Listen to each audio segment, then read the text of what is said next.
Hi guys. I wanted to come and let you guys know that I made an error in this podcast by saying that Bernadette was born September 20th, 1984.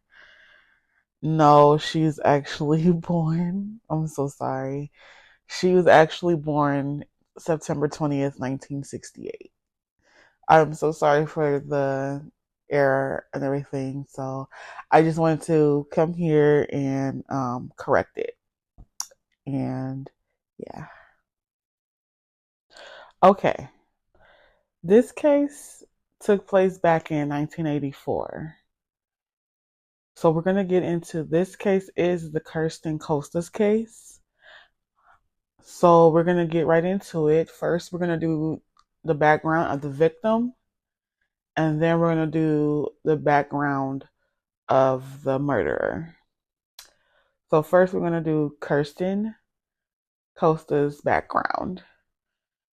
Kirsten Marina Costas was born July 23rd, 1968 to Barriet Costas and Arthur Costas in Oakland, California.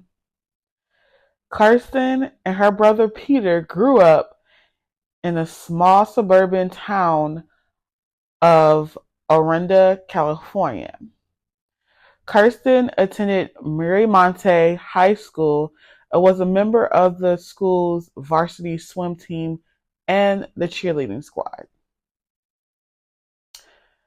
Next, we're going to do Bernadette. Bernadette Prati was born on September 20th, 1986 to Elaine and Raymond Prati. She had several older sisters, including her older sister Virginia Prati, who had later became known as Virginia Varela. Bernadette's family were devotedly Catholic, and she was raised by a loving family. So get this. Though Bernadette's family was middle class, she was jealous of her wealthier friends, including Kirsten. Bernadette and Kirsten knew each other as they were part of a clique called the Bobettes. However, Kirsten did not regard Bernadette as a friend, and the pair were not close. Both girls were very popular, though Bernadette was insecure and felt like she was not well liked. On a ski trip, Bernadette had a good time. However, she had an old pair of skis, while the other girls' skis were more expensive. Kirsten made a comment about it, which humiliated Bernadette and upset her. Bernadette had hoped to become a member of the yearbook committee, but was not chosen. She also tried out for cheerleading, but did not make the squad. Kirsten, however, did. Bernadette believed that she could become more popular if she became best friends with Kirsten. So get this part, guys. So while Kirsten was away at a cheerleading camp, Bernadette called Kirsten's mom without telling her who she was and to tell her mother that there was a dinner organized for the Bobbies. Okay. So on June 23rd, 1984, Kirsten met Bernadette in Bernadette's family's Pinto. Bernadette had been dropped off by her father and asked him to let her keep the car for the night because she was meant to be babysitting and felt safer with the car. Though she only had a learner's permit, her father allowed her to keep it and let her drive home. Kirsten was surprised to see that Bernadette was the one picking her up expecting it to be one of her close friends. Then Bernadette confessed to Kirsten quickly that there was no dinner for the Bobbies, but instead, she had instead been invited to a party being held by an older boy. Kirsten agreed to go to the party with her. However, she decided she wanted to smoke some marijuana first. Bernadette asked her not to smoke in the car because her parents might smell it. This angered Kirsten, and the girls got into a heated argument. Kirsten called Bernadette weird and got out of the car. Bernadette followed Kirsten to a house where Kirsten asked a couple named Alex and Mary Jane Arnold to use their phone. Kirsten tried to call her parents, but remembered that they were out with her younger brother Peter doing something with his baseball team. Kirsten said she would walk home. However, she was offered a ride home by Alex Arnold. Okay. As they were driving, Arthur noticed the Pinto was following him. Kirsten assured him not to worry. Kirsten was dropped off at home by Mr. Arnold. He watched her go in, but noticed a blonde girl following her to her doorstep. As Kirsten got out her keys, Bernadette stabbed Kirsten with a butcher knife out of fear. And she did it out of fear and panicked about what Kirsten would say about her to her friends, basically. So that's why she stabbed her. But Mr. Arnold believed that he was watching a fist fight. But when he saw the blood, he went after Bernadette, who had gotten her Pinto. Kirsten went to her neighbors, who called an ambulance. However, she died at a nearby hospital soon after. So we're going to get into the other half, the crime itself. Okay. The crime went unsolved for 6 months, you guys. All of the Bobbies were questioned, and Bernadette seemed normal. She passed the lie detector test and claimed to have been babysitting the night of the murder. Originally,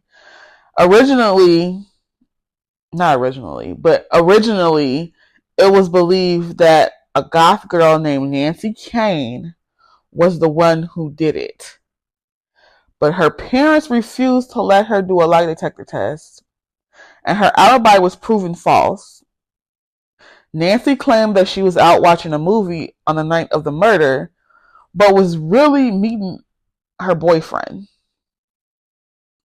So Bernadette's alibi was proven false as well. And consumed by guilt, she wrote a letter to her parents before leaving the family home and surrendering herself to the police. At the police station, she confessed and agreed to plead guilty for the murder of Kirsten Costas. Bernadette claimed that she found the knife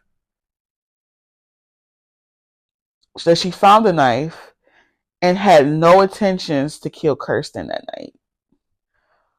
But she merely just wanted to befriend her.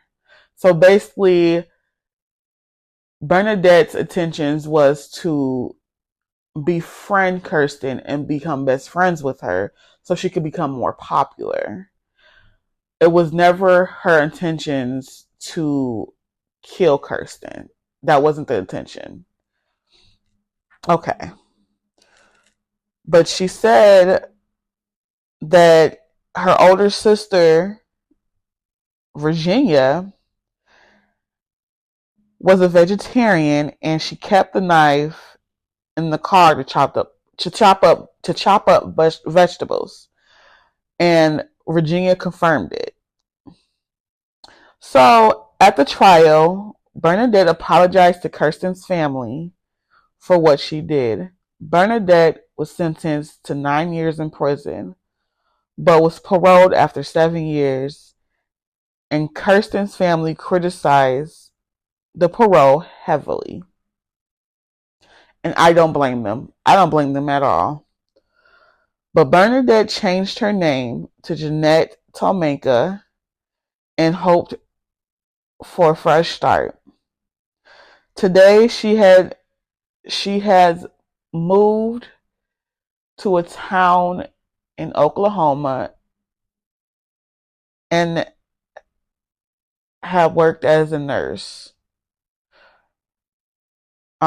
She is married and has children. She also runs a blog, and her sister Virginia is now a CEO of a company. And Kirsten's family now lives in Hawaii. So I also wanted to bring up that there is a movie called Death of a Cheerleader. It's a 1994 movie on Lifetime. It's a Lifetime movie that they made about this case. It's a movie about the case and everything like that. It's a really good movie. They also remade it again, Death of a Cheerleader. They did a remake of it in 2019. So you guys can watch the 1994 one, and you guys could watch the 2019 one. It's a Lifetime movie, and it's called Death of a Cheerleader, and it's based on the Kirsten Costas case. And that's the end of today's case. And I want to thank you guys for listening today to this case. And I also wanted to say that I also want to give my deepest condolences to the Costas family. Kirsten did not deserve to die like that, no matter what she said or how she said it. Nobody deserves to die in the way that she did. And I'm truly, truly, truly sorry for the loss. And thank you guys for listening today to this case. And I'll talk to you guys in the next one. Oh, make sure you guys subscribe, like, comment, share, and also hit the notification bell so you'll never miss an update on when I post. Thank you again for your support.